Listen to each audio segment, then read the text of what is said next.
দেউচা পাঁচামে কয়লাখনি এলাকায় বহিরাগত প্রবেশ করা যাবে না। এবার এই দাবিতে সিউড়ি রেল স্টেশনে সিলিকোসিস কোঅর্ডিনেশন সদস্যদের ঘিরে বিক্ষোভ আদিবাসীদের। সিলিকোসিস কোঅর্ডিনেশন কমিটি 40 থেকে 50 জনের সদস্যদের একটি টিমের দেউচা পাঁচামিতে যাওয়ার কথা ছিল। সেই মতো বুধবার তারা সিউড়ি স্টেশনে নামতেই তাদেরকে ঘিরে বিক্ষোভ দেখাতে শুরু করেন কয়লাখনি এলাকার আদিবাসী লোকজন। তাদের অভিযোগ, বহিরাগত লোকজন দেউচা পাঁচামিতে গিয়ে দেউচা পাঁচামির কয়লা শিল্পকে নষ্ট করার কাজ করছেন এবং দেউচা পাঁচামির লোকজনদের ভুল বোঝাচ্ছেন। যদিও ওই সংগঠনের সদস্যদের দাবি তারা শিল্পের পক্ষে, শিল্প বিরোধী নয়। কিন্তু শিল্প হলে কি কি রোগ হতে পারে, সিলিকোসিস ছড়াতে পারে কিনা, সিলিকোসিস থেকে কিভাবে মুক্তি পাওয়া যায়, এই সমস্ত কিছু আদিবাসীদের বোঝানোর জন্যই তারা যাচ্ছিলেন।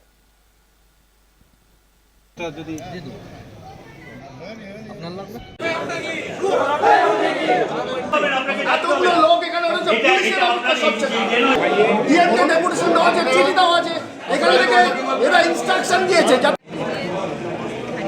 আমরা জানি কলকাতা থেকে কিছু লোক আসছে, তার জন্য আমরা সিউড়ি রেল স্টেশনে আমরা আছি এবং এরা এসে আমাদের গ্রামগঞ্জে গিয়ে কিছু লোককে ভুলভাল বুঝিয়ে যে আপনাদের এই কয়লা খুনি হলে পরে তোমাদেরকে তেড়ে দেবে, আপনাদের কোথায় থাকবে, এইভাবে ভুল বুঝিয়ে মানুষকে ভুল বুঝিয়ে বলছে যে তেড়ে দেবে।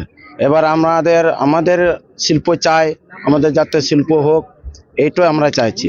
আমরা বাইরে থেকে অশিলিং করা যাতে না হয় সেইভাবে আমরা এখানে রুখে দাঁড়িয়ে আছি। আমাদের কাছে আমরা হচ্ছি দেউচা পাঁচামি প্রস্তাবিত কোল ব্লক এরিয়ার মানুষজন। আমরা চাইছি শিল্প হোক, শিল্প শান্তিভাবে হোক। তো আমাদের কাছে খবর ছিল আজকে কিছু বহিরাগত লোকজন এসে আমাদের প্রস্তাবিত কোল ব্লক এরিয়ায় যাবে এবং সেখানকার একটা বিশৃঙ্খলা তৈরি করার চিন্তাভাবনা চলছে তাদের। সেই খবর পেয়ে তড়িঘড়ি কিন্তু আমরা রেলওয়ে স্টেশনে আসি এবং আমরা রুখে দাঁড়াই। তাদের বিরুদ্ধে যারা কিন্তু এসছে কলকাতা থেকে, তাদের সামনে আমরা রুখে দাঁড়ানো, তাদেরকে আটকিয়ে দিয়েছি।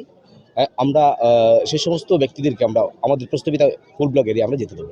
ডেপুটেশনের কর্মসূচি ছিল, আর আরেকটা আমরা সব চিঠি দিয়েছি ডিএমকে, অথরিটিকে বলেছি এবং আমরা ওখানকার লোকাল লোকজনের সাথে কথা বলবো, প্লাস ডিএমকে ডেপুটেশন দেবো।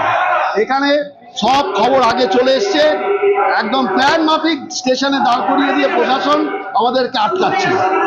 পুলিশ কিচ্ছু বলছে না, এত চিঠি দেওয়া সত্ত্বেও এবং অ্যালাউ করা সত্ত্বেও আমাদেরকে এগোতে দিচ্ছে না এবং পুলিশ প্রশাসন নীরব দর্শক হয়ে এখানে দাঁড়িয়ে রয়েছে এবং কোনোভাবেই আমরা এখানে দাঁড়িয়ে থাকবো যতক্ষণ না পর্যন্ত ডিএম এর কাছে যেতে পারছি, দেখছি যেতে পারি কিনা।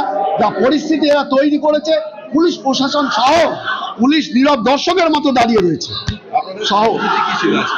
আমি বললাম তো, কথা বলা অঞ্চলের লোকের সাথে কথা বলা, ওই এলাকার মানুষের সাথে কথা বলা, দেউচা পাঁচামি মানুষের সাথে এই ওখানে যে কয়লা খনি হচ্ছে সমস্ত বিষয়টা নিয়ে ওদের মতামত কি, মানুষের মত কি আছে, ওখান থেকে এসছে কি কোথা থেকে এসছে আমি জানি না, এরা সিউড়িতে দাঁড়িয়ে রয়েছে।